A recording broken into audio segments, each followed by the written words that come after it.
Olá, sabe aquela sensação de estar conectado a alguém ou a um lugar de um jeito que a gente não sabe bem explicar?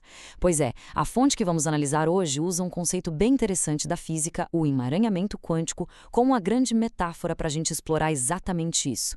Então, vamos mergulhar juntos nessa ideia de conexões invisíveis, entender como elas poderiam, segundo essa teoria, influenciar a nossa saúde e bem-estar. Para a gente entender essa proposta toda, nosso roteiro vai ter 5 partes. Primeiro, a gente vai ver a ideia principal, que é a teia invisível. Depois, como isso se aplicaria às nossas conexões com pessoas e com o ambiente. E aí a gente vai para uma parte bem curiosa, a conexão com o futuro. E por fim, vamos fechar com o que a fonte chama de o salto consciente. Então vamos lá, começando pela base de tudo. É aqui que a gente precisa entender o conceito da tal teia invisível. É a ideia fundamental que vai amarrar todos os outros pontos que a gente vai explorar. Olha só que provocação interessante a fonte já joga pra gente. A ideia aqui é nos fazer pensar: será que a nossa saúde é um sistema isolado, fechado em si mesmo? A sugestão é que não. Na verdade, ela estaria o tempo todo sendo influenciada por forças e conexões que, na maioria das vezes, passam totalmente despercebidas. Ok, mas como essa conexão funcionaria? Para explicar isso, a fonte pega um termo emprestado lá da física quântica, o emaranhamento.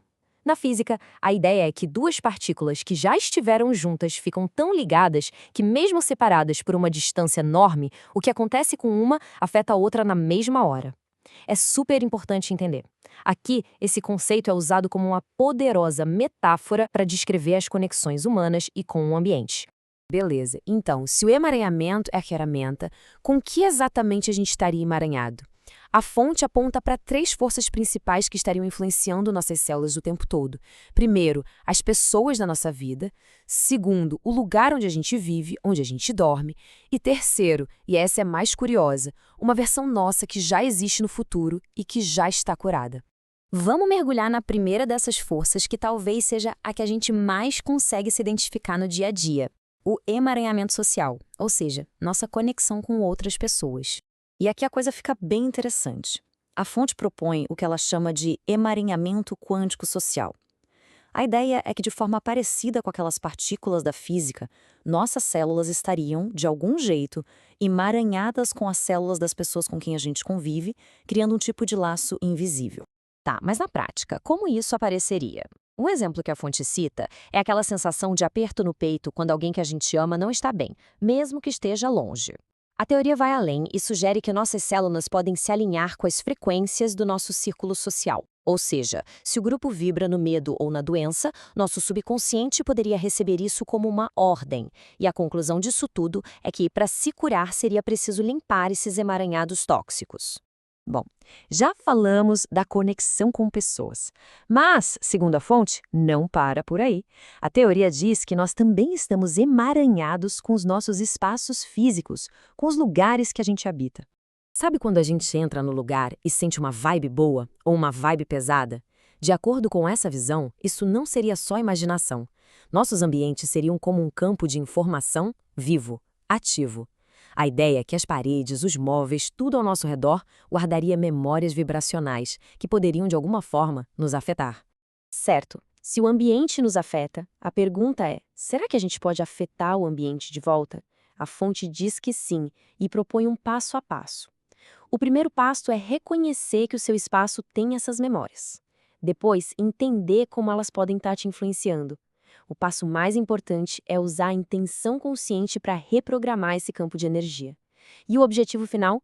Transformar o lar num verdadeiro santuário de regeneração. Agora a gente chega na terceira conexão e, olha, essa aqui é talvez a mais fora da caixa de todas.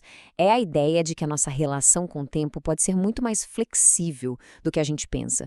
Esquece aquela imagem do tempo como uma estrada reta, com o passado para trás e o futuro para frente. A visão que a fonte apresenta é bem diferente.